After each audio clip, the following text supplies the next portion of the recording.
بسم اللہ الرحمن الرحیم۔ اب ہم جنگ نہیں کریں گے، اور فدق جو ہے وہ رسول خدا کو ایسے ہی دے دیا بغیر جنگ کے، کہ یہ سب باغ فدق کی ساری جو املاک ہیں یہ آپ رکھ لیجیے۔ اب وہ کیا ہے؟ مال غنیمت نہیں ہے، وہ ہے انفال۔ اب اس پہ کسی کا حق نہیں ہے، صرف رسول خدا صلی اللہ علیہ وسلم کا حق۔ گرامی جناب امیر علیہ السلام نے اس وقت جو ہے وہ جب دیکھا کہ باغ فدق جناب ختنی مرتبت کو دے دیا گیا ہے، تو جناب ختنی مرتبت نے اس آیت کے نزول پہ، اس آیت کے نازل ہونے پہ کہ وَآتِ ذِی الْقُرْبَىٰ حَقَّهُ، اور اپنے قرابت داروں کو ان کا حق ادا کر دیجئے، تو انفال تھا باغ فدق، تو آپ نے فوراً وہ جناب سیدہ کو اپنی زندگی میں دے دیا، اور اس کا بہرحال بہت بڑا بجٹ تھا، بہت بڑا باغ ہے، ابھی بھی باغ کے آثار باقی ہیں، اور اس پورے باغ سے جو جنگوں کا خرچہ تھا جو چلتا تھا، بے انتہا فقراء کی مدد کرتے تھے جناب امیر جناب سیدہ نے جناب امیر سے کہا کہ وہاں پہ میری طرف سے نوکر چاکر وہاں پہ رکھ دیجئے جو کہ اس کی باغ کی دیکھ بھال کرتے رہیں، اور اس کے بہرحال کام باقی بہت زیادہ ہوتے ہیں۔ ترجمان گرامی وہاں پہ مولا نے اپنے ملازم رکھے، کام ہونے لگا، وقت گزرتا رہا، جناب ختنی مرتبت کا 11 ہجری میں وصال ہوا، اور اس کے بعد اب پھر باغ فدق کا مسئلہ فوراً چھڑا۔ جیسے ہی صحیح بخاری کے اندر الفاظ یہ ہیں کہ جیسے ہی جناب ختنی مرتبت کے بعد خلافت پہلے خلیفہ کے ہاتھوں میں چلی گئی، تو اس نے فوراً وہاں سے کہا کہ باغ فدق سے ملازمین کو ہٹا دیا جائے جناب امیر علیہ السلام کے، میرے جو کارندے ہیں وہ وہاں چلے جائیں اور وہاں پہ وہ کام کریں اور اس کے اوپر قبضہ کر لیں، اور آئندہ جو بھی اس کی انکم ہوگی، جو آمدن ہوگی اس کی، وہ حکومت کے کھاتے میں آئے گی، مجھے ملے گی، اور جناب امیر علیہ السلام کو جناب سیدہ کو محروم کر دیا جائے۔ بس یہ سننا تھا۔ بی بی نے فوراً کسی کو بھیجا کہ کیا بات ہے، تم نے میرے ملازموں کو وہاں سے کیوں ہٹایا ہے اور یہ باغ فدق پہ تم نے قبضہ کر لیا؟ تو انہوں نے پیغام بھیجا کہ نہیں، آپ کا نہیں ہے، یہ پیغمبر اسلام نے مجھ سے کہا تھا کہ یہ میں لے سکتا ہوں۔ بس پھر بی بی نے سب کو جمع کیا، اور پھر باقاعدہ ایک خواتین کا جھرمٹ، قریش کی جو جتنی بھی وہ بنی ہاشم کی خواتین تھیں، قریش کی جتنی بھی مسلمان خواتین تھیں، سب کو جمع کیا، کہا کہ میں اپنا حق مانگنے کے لیے جانا چاہتی ہوں۔ عزیزان گرامی، ابھی میں نے پوری تمہید باندھی، اسے میں آگے بڑھنا چاہتا ہوں کہ یہاں جناب سیدہ سلام اللہ علیہ نے سب کو جمع کیا، اور اب بحثیں یہاں پہ ایک تو ہے فے یا انفال کی، انفال یا فے، یہ دو اصطلاحات قرآن کے اندر، کہ وہ صحابہ کا نہیں ہے، صرف رسول خدا کا ہے، اور پیغمبر اسلام نے جناب سیدہ کو دے دیا۔ جناب سیدہ نے ساری مستورات کو جمع کیا اور چلنے لگے۔ مورخین نے واقعے کو سب نے لکھا، شیعہ سنی سب مورخین نے لکھا کہ جناب سیدہ نے اپنی جو ابا تھی وہ سر پہ لی اور فوراً سب کو جمع کیا، ساری چاروں طرف مستورات ہیں، سب سے کہا میرے ساتھ چلو، میں جا کے مطالبہ کرنا چاہتی ہوں۔ اس سے پہلے کہ میں بات کو آگے بڑھاؤں، یہاں پہ روک کے ابن ابی الحدید معتزلی، نام سن رکھا ہوگا آپ لوگوں نے، جنہوں نے نہج البلاغہ کی شرح لکھی ہے، شرح نہج البلاغہ 20 جلدوں میں لکھی ہے، اور ان کے استاد تھے، وہ کہتے ہیں میں نے اپنے استاد سے سوال کیا، ابن ابی الحدید معتزلی نے، کہ کیا ایسا مسئلہ تھا کہ پہلے خلیفہ نے بی بی کو فدق کا مطالبہ کرنے کے باوجود بھی باغ فدق واپس نہیں کیا، ایسا کیا مسئلہ تھا؟ تو انہوں نے کہا کہ دیکھو میں تمہیں ایک واقعہ سناتا ہوں، اس سے بات آسان ہو جائے گی سمجھنا۔ کیا تھا؟ کہا کہ ایک کلاس روم میں کئی بچے بیٹھے ہوئے تھے، تو استاد نے ایک بچے سے کہا کہو الف، بچے نے الف نہیں کہا، پھر دوبارہ کہا کہو الف، 3-4 مرتبہ دہرایا، بچے نے الف نہیں کہا۔ اس استاد نے جو ہے وہ پرانا زمانہ تھا، مارنے کی اجازت تھی، بچے کو ایک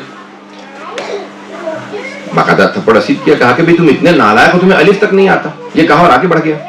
اس بچے کے ساتھ اور بچہ بیٹھا تھا، اس نے سوال کیا، اس نے کہا واقعا تم اتنے نالائق ہو، تمہیں الف تک نہیں کہنا آتا؟ اس نے کہا ایسی بات نہیں ہے، مجھے الف کہنا آتا ہے، اس کے بعد پھر میں جانتا ہوں کہ با ہے، ثا ہے، جیم، ہا، خا، عربی کے وہ استاد تھے، کہ یہ مجھے دال تک سارے حروف آتے ہیں لیکن دال کے بعد کے حروف نہیں آتے۔ کہا تو تم نے الف کیوں نہیں کہا؟ کہ اگر میں الف کہہ دیتا تو وہ مجھے یہ تک لے کے جاتا، پتہ نہیں توجہ ہے یا نہیں، کہ اگر میں الف کہہ دیتا نا تو پھر مجھے یہ تک جانا پڑتا، لیکن میں نے کہا میں الف ہی کو نہیں مانوں گا تاکہ بے کی نوبت نہ آئے، نہ بے کی نوبت آئے گی، نہ یہ پھر یہ کی نوبت آئے گی، کہ میں الف پہ رک گیا۔ عزیزان گرامی، ابن ابی الحدید معتزلی کہتا ہے کہ اس کے استاد نے کہا کہ جناب سیدہ نے اگر مطالبہ کیا نا فدق کا، اور پہلا خلیفہ کہہ دیتا کہ ہاں میں مانتا ہوں یہ آپ کا ہے، ہم نے غصب کیا تھا، تو عزیزان گرامی وہ کہتا ہے کہ یہاں پہ بات روکنے والی نہیں تھی، یہ بات شروع یہاں سے ہو رہی تھی، کہ جناب سیدہ نے صرف فدق کا مطالبہ نہیں کیا تھا، اگر کہہ دیتے کہ حسنین کے صدقے میں ہمیں دے دیجئے تو بی بی ویسے ہی صدقہ اتار دیتی۔ کا مسئلہ فدق کا نہیں تھا، جانتے تھے کہ یہاں سے شروع ہو رہا ہے، معاملہ شروع ہوگا، خلافت تک جائے گا، سارے معاملات کھلتے چلے جائیں گے، پہلی بات کو نہ مانو تاکہ آخری بات کی نوبت نہ آئے۔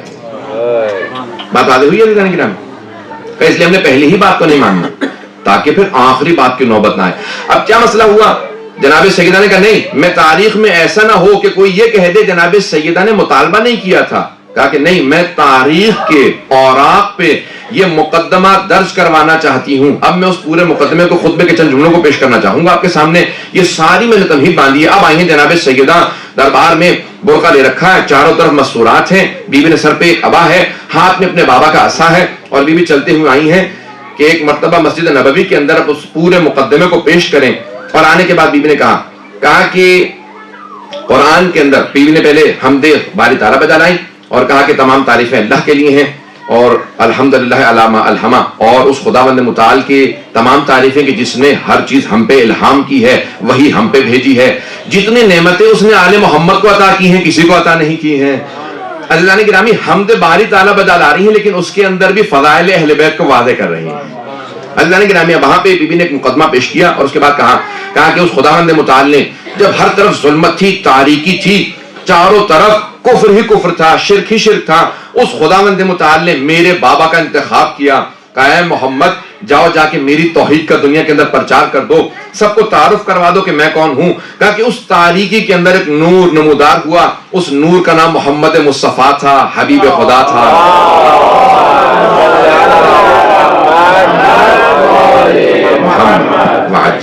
خطبہ سننے کے موڈ میں ہیں آپ لوگ عزیزان گرامی؟ بی بی نے اس خطبے کے جملوں کو شروع کیا اور کہا کہ دیکھو اے عربو، تم لوگ جانتے ہی نہیں تھے پاکیزگی کیا چیز ہے۔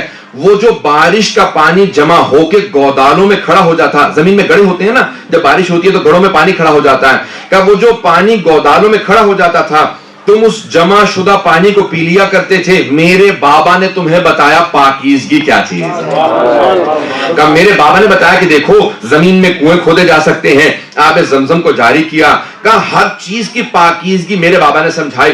کہا کہ دیکھو تم لوگ کچھ نہیں جانتے تھے، جب سارے کے سارے دنیا کے بھیڑیے جمع ہو جاتے تھے، بیبی نے الفاظ استعمال کیے ہیں کہ جو بھیڑیے وولز، اب مجھے نہیں معلوم جرمن میں کیا کہتے ہیں، کہ جتنے بھی بھیڑیے گورگھا یہ سارے کے سارے حملے کرتے تھے نا تم پہ، تو تم سب کے سب چاروں طرف سے ترس کھا کے ڈر کے بیٹھ جاتے تھے کہ وہ میرے ابن عم تھے، علی ابن ابی طالب تھے، کہ جتنے عرب کے بھیڑیے تھے جب وہ حملے کرتے تھے تو ایک اللہ کا شیر تھا، علی ابن ابی طالب۔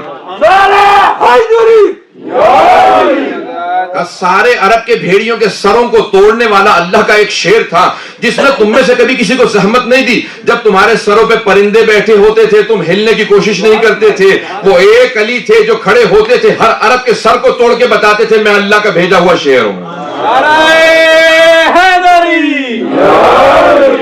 اب جناب خاتون جنت نے تعارف کروایا، پہلے اپنے بابا کا تعارف کروایا، کہا کہ ہر تاریخ کے اندر کہا اگر ایک نور نظر آ رہا تھا وہ حبیب خدا کا نور تھا۔ انہوں نے قرآن کو اس طرح سے پہنچایا جس طرح پہنچانے کا حق تھا۔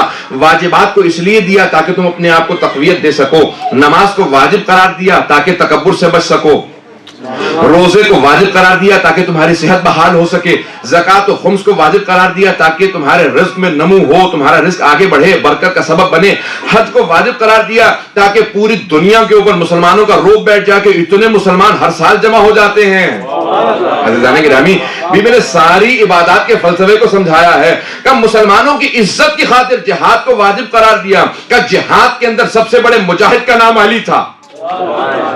عزیزان گرامی، بی بی تعارف کروا رہی ہیں کہ جب سارے کے سارے ظلمت و تاریکیوں کے اندر جب ہم اہل بیت علیہ السلام کی ولایت کو واجب قرار دیا تو وہ تمہیں فرقہ واریت سے بچانے کے لیے۔ عزیزان گرامی، اگر آج بھی فرقہ واریت سے بچنا ہے تو اہل بیت کو مان لیں کہ ہم اہل بیت کی ولایت کو واجب قرار دیا کہ دیکھو فرقہ واریت سے بچ جاؤ۔ امان من الفرقہ، امان ہے، فرقہ یعنی تفرقے سے، فرقہ بازی سے، کہ فرقہ بازی سے بچانے کے لیے اللہ نے ہماری ولایت کو تم پہ واجب قرار دیا۔ عزیزان گرامی، اب بیوی نے خطبہ دینا شروع کیا اور پھر ایک مرتبہ بیوی نے مجمع کو خطاب جب کر رہی تھی، ہر مجمع کا آدمی بہت روب سے سن رہا تھا، سناٹا ایسا تھا کہ اگر کوئی سوئی گر جائے تو محسوس یہ ہو کہ یہاں پہ آواز آنے والی ہے۔ عزیزان گرامی، جب بی بی چل رہی تھی نا تو زمین قدموں کے بوسے دے رہی تھی، آسمان سے لبیک کی آوازیں آ رہی تھی، سارا مجمع اس طرح سے چھٹ رہا تھا جیسے عصمت کبریٰ کا پیکر ہو۔ جیسے ہی جناب خاتون جنت مسجد نبوی میں آئے تو سارے مجمع پہ ایک روب طاری تھا، نگاہیں زمین پہ گڑی ہوئی تھی، محسوس یہ ہو رہا تھا میدان محشر میں اللہ نے بلوایا۔ عزیزان گرامی، اس مقام پہ جناب خاتون جنت نے جب خطبہ دیا، اب ہر آدمی گواہی دے رہا تھا کہ آج ہمیں دوبارہ رسول خدا کی یاد تازہ ہو گئی ہے، جس طرح حبیب خدا خطبے دیتے تھے آج خاتون جنت ویسا ہی خطبہ دے رہی ہے۔ بی بی کی فصاحت و بلاغت النساء کتاب کے اندر سب سے پہلے بی بی کا خطبہ درج کیا گیا۔ عزیزان گرامی، بی بی نے بہت فصیح و بلیغ خطبہ دیا۔ اس خطبے کے اندر بی بی نے جملے کہے، اور جملوں میں کہنے کے بعد ایک مرتبہ بی بی سارے مجمع کو مخاطب ہونے کے بعد ایک مرتبہ جو ممبر پہ یا تخت پہ بیٹھا تھا، ممبر تب تک ممبر ہے جب آل رسول کے پاس ہو، اور پھر اگر آل رسول سے چھین لیا جائے تو پھر ممبر نہیں رہتا، تخت بن جاتا۔ عزیزان گرامی، بی بی نے فوراً تخت کی طرف رخ کیا اور ایک مرتبہ مخاطب ہوگا، یبنا ابی قحافہ۔ عزیزان گرامی، عجیب انداز ہے، 18 برس کا سن ہے بی بی کا، لیکن خطبے کا انداز یہ ہے کہ کائنات کی ملکہ کلام کر رہی ہے کہ یبنا ابی قحافہ، اے ابو قحافہ کے بیٹے، جیتا بشیء فریہ، کیا تو اسلام کے اندر نئی بدعت کو لے کے آیا ہے؟ کیا ترث ابوک ولا ارث ابی، کیا تو اپنے باپ کا وارث ہے، میں اپنے بابا کے وارث نہیں ہو سکتی؟ اللہ اکبر، بی بی کا کیسا انداز ہے۔ اور فوراً بی بی نے خطبہ شروع کیا۔ بی بی نے کہا، دیکھ، ہر انسان اپنے ماں باپ کا وارث ہوتا ہے، کہ میں اپنے بابا کی وارث ہوں۔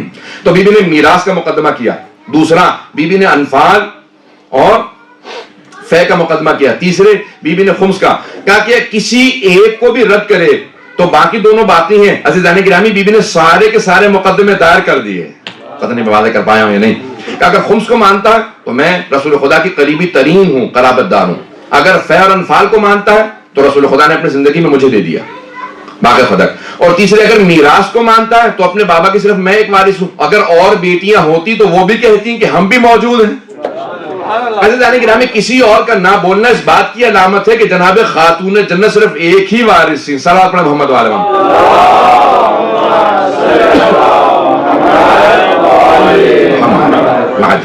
عزیزان گرامی، کون ہے جناب خاتون جنت؟ کہ جو ایک وارثہ ہیں رسول خدا کی۔ اب انہوں نے یہ سب چیزیں آپ کے سامنے پیش کی، ساری دنیا کے سامنے قیامت تک کے لیے درج کیا جائے کہ یہ 3 مقدمے ہیں۔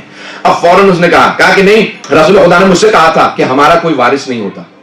عزیزان گرامی، بی بی نے فوراً کہا کہ آیا ہر مومن اپنے باپ کا وارث ہے تو پھر میں اپنے بابا کی وارث کیوں نہیں؟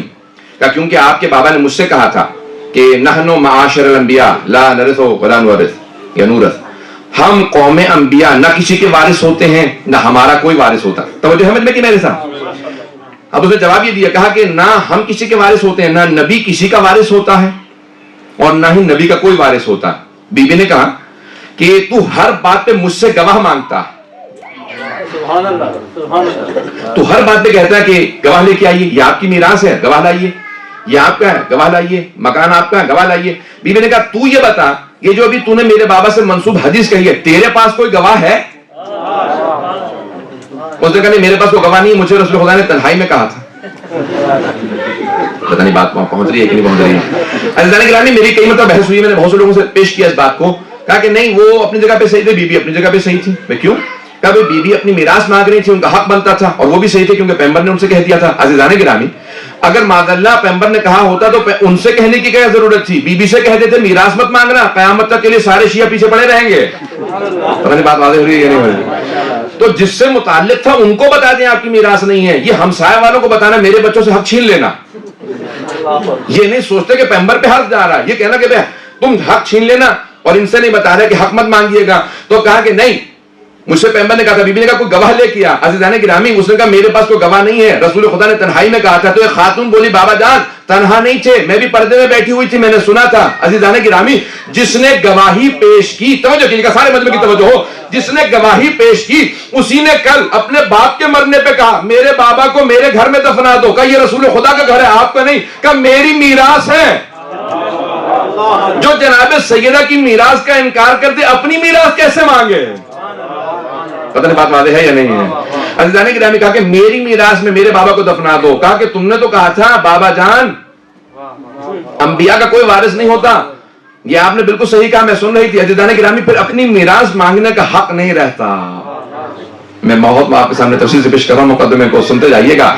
تو عزیزان گرامی، جناب سیدہ نے کہا کہ تو گواہ لے کے آ۔ کہا کہ نہیں گواہ آپ لے کے آئیے کیونکہ باغ فدق آپ مجھ سے مانگ رہی. بی بی نے کہا میں مانگ نہیں رہی ہوں, باغ فدق میرے پاس تھا, تو نے میرے ملازموں کو ہٹایا. توجہ کیجیے گا عزیزان گرامی, پوری دنیا میں قانون ہے, اسلام سے لیا گیا, برطانیہ نے دیا ہے, دا لا آف پوزیشن اسے کہتے ہیں, قانون قاعدۃ الید عربی میں کہا جاتا ہے, یعنی قبضہ جسے کہتے ہیں کہ جو چیز جس کے قبضے میں ہوتی ہے وہ اسی کی ہے. یہ امامہ میرے سر پہ ہے, اگر کوئی آدمی کہے یہ امامہ میرا نہیں ہے اس کا ہے, تو مجھے گواہ کی ضرورت نہیں ہے. جو آدمی میرے خلاف کہے گا نا یہ امامہ اس کا, وہ میرے خلاف گواہ لائے گا کہ امامہ اترواؤ یہ امامہ میرا. توجہ کیجیے گا عزیزان گرامی, اسے کہتے ہیں لا آف پوزیشن, جو چیز جس کے پاس ہے اسی کی ہے. دوسرا جو مقدمہ دائر کرے گا وہ گواہ لے کے آئے. بی بی نے کہا میرے نوکر ملازم وہاں کام کرتے ہیں, اگر تو کہتا کہ تیرا ہے تو تو گواہ لے کے آ, مجھ سے کیوں گواہ مانگتا ہے؟ اب تک وہاں پہ نوکر کام کرتے رہے, 4 سال سے لوگ کام کر رہے ہیں, تو آج کہہ رہا کہ تیرا, تو گواہ لے کے آ. توجہ کیجیے عزیزان گرامی, جو سے کہا نہیں میرے پاس گواہ نہیں, ہم نے قبضہ کر لیا, اب آپ گواہ پیش کیجیے. بی بی نے کہا کہ میں قرآن سے, میں تو بتا رہی ہوں کہ میں قرآن کے اندر آیا کہ اولو الارحام بعضهم بعض, یہ جتنے بھی رحم والے ہیں یعنی جتنے بھی خونی رشتہ دار ہیں وہ وارث ہوتے ہیں. کہ قرآن کی آیت ہے, میں قرآن سے تجھے دلیل پیش کر رہی ہوں. کہ نہیں لیکن حدیث موجود ہے رسول خدا کی کہ ہمارا کوئی وارث نہیں. بی بی نے کہا تو کیسا مسلمان ہے, میں آیت پیش کرتی ہوں تو اپنے پاس سے بنا کے حدیث لے آتا ہے. توجہ توجہ توجہ عزیزان گرامی, بی بی نے کہا میں آیت پیش کر رہی ہوں. کہا کہ نہیں میں اس مقام پہ تسلیم نہیں کر سکتا کیونکہ یہاں پہ ایکسیپشنل کیس ہے. توجہ کیجیے گا عزیزان گرامی, بی بی نے کہا کہ اچھا تو کہتا ہے کہ میرے بابا نے فرمایا, میں نہیں مان سکتی. کیوں؟ کیونکہ قرآن میرے بابا پہ نازل ہوا تھا اور یہ حدیث جو تو نے ابھی گھڑ کے پیش کی ہے یہ قرآن کی مخالفت کر رہی ہے. توجہ توجہ توجہ, کہ قرآن کی مخالفت پیش کر رہی ہے. تو ایسا ہو ہی نہیں سکتا کہ میرے بابا قرآن کے برخلاف کوئی بات کہہ دیں. کہ میں تجھے قرآن سے آیات پیش کرتی ہوں جہاں وارث بھی نبی ہے, جس کا وارث ہے وہ بھی نبی ہے. وارث سلیمان و داؤد, قرآن کی آیت ہے کہ سلیمان داؤد کے وارث بنے, کہ داؤد نبی سلیمان نبی, کہ جو وارث ہے وہ بھی نبی ہے, جس کا وارث ہے وہ بھی نبی ہے.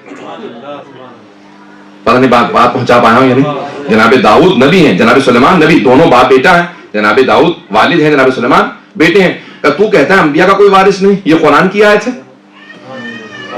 اب جیسے آپ خاموش, پورا مجمع خاموش تھا. بیچ میں کہا دوسری آیت سن, جناب زکریا دعا مانگ رہے ہیں جناب یحییٰ کے لیے اور کہتے ہیں رب ہب لی من لدنک, پروردگارا اپنے پاس سے مجھے ایک وارث عنایت فرما, یرثنی و یرث من آل یعقوب. توجہ توجہ توجہ, کہا کہ پروردگارا جو میرا بھی وارث ہو اور ساری آل یعقوب کا وارث ہو. جناب یعقوب نبی, جو جناب اسحاق کے بیٹے ہیں وہ نبی, جناب یعقوب جناب یوسف نبی, کہ یہ سارے انبیاء تھے. یہ جناب یحییٰ ان کے بیٹے ہیں وہ بھی نبی, جناب زکریا نبی, جناب یعقوب نبی. کہ تو کہتا ہے انبیاء کا وارث نہیں, یہ سارے انبیاء کا وارث. مولانا گرامی اس نے کہا کہ نہیں کوئی اور دلیل پیش کیجیے. بی بی نے کہا اچھا اگر تجھے گواہ چاہیے تو میں گواہ لے کے آتی ہوں. کہ گواہ کون ہے آپ کا, گواہ لے کے آئیے. اب سارے خاموش ہو کر سر جھکانے لگے کہ کہیں ایسا نہ ہمیں گواہ بناتے. حکومت سے ٹکر لینا بہت مشکل کام ہے. عزیزان گرامی آج بھی لوگ کہتے ہیں کہ خاموش رہو, اپنے بچوں سے کہہ دیتے ہیں رشتہ داروں سے بیٹا خاموش رہو, حکومت کے خلاف مت بولنا, حکومت سے کون ٹکر لے گا. بی بی نے ایک مرتبہ اپنے سر کو اٹھایا, کہ گواہ پیش کروں. کہا گواہ پیش کیجیے. کہ ام ایمن میری گواہ ہے. جناب ام ایمن کے لیے کہا کہ یہ میری گواہ ہے. کہنے یہ خاتون ہے, ان کی گواہی عادی ہے. جناب ام ایمن کھڑی ہو گئی. کہ تم نے سنا نہیں تھا پیغمبر نے کہا تھا ام ایمن میری ولادت کی گواہ ہے, اگر یہ گواہی دے تو گواہی عادی نہیں پوری ہے. نعرہ صلوات,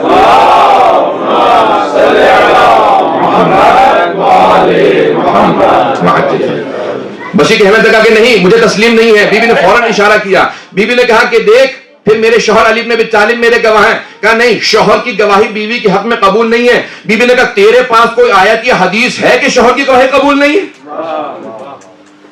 کہا شوہر کی گواہی کیوں قبول نہیں ہے, علی عادل ہیں مرد ہیں. کہا کہ نہیں یہ شوہر ہیں. کہا ٹھیک ہے حسنین میرے گواہ ہیں. کہا یہ نابالغ ہیں. کہا رسول خدا نے جوانان نے جنت کا سردار بناتے ہوئے یہ نہیں سوچا یہ نابالغ ہے. جب انہوں نے کہا کہ الحسن والحسین سیدہ شباب اہل الجنہ, جب انہوں نے کہا کہ جوانان نے جنت کے سردار ہیں, انہیں خیال نہیں ہے کہ ابھی نابالغ ہیں, جب بالغ ہوں گے شہادت ہوگی تب جا کے بنیں گے. انہوں نے کہا ابھی ہیں. جب ابھی سردار ہیں تو پھر گواہ کیوں نہیں ہے؟ عزیزان گرامی بی بی کا مقدمہ ہے, جناب خاتون جنت ہے. بی بی نے کہا یہ دونوں میرے گواہ ہیں. تاکہ مجھے آپ کی گواہیاں قبول نہیں ہے. بیوی نے ایک جواب دیا. بیوی نے کہا پھر گواہ رہ, میں سارے مجمع کو گواہ بنا کے کہتی ہوں, میں اسی مقدمے کو روز قیامت دوبارہ پیش کروں گی, اور اس وقت مقدمہ خود خدا کی بارگاہ میں ہوگا, والزعیم محمد, اور میرے بابا میرا مقدمہ لڑنے والے ہوں گے. تو بتا تو کہاں کھڑا ہوگا؟ اللہ اکبر. یہ جناب خاتون جناب, یہ خاتون جنت کلام کر رہی ہیں. عزیزان گرامی, اس انداز سے بیوی نے مقدمے کو پیش کیا. ہر آنکھ میں آنسو تھا, ہر افراد, ہر آدمی وہاں پہ لرز رہا تھا. عزیزان گرامی, آنکھوں میں آنسو تھے, پاؤں لرز رہے تھے, کسی کے اندر جرت نہیں تھی کلام کر سکے. جب بیوی ہم کلام ہوتی تھی خود وہ خاموش ہو جاتا تھا, اس کی جرت نہیں تھی کہ راستہ روک دے.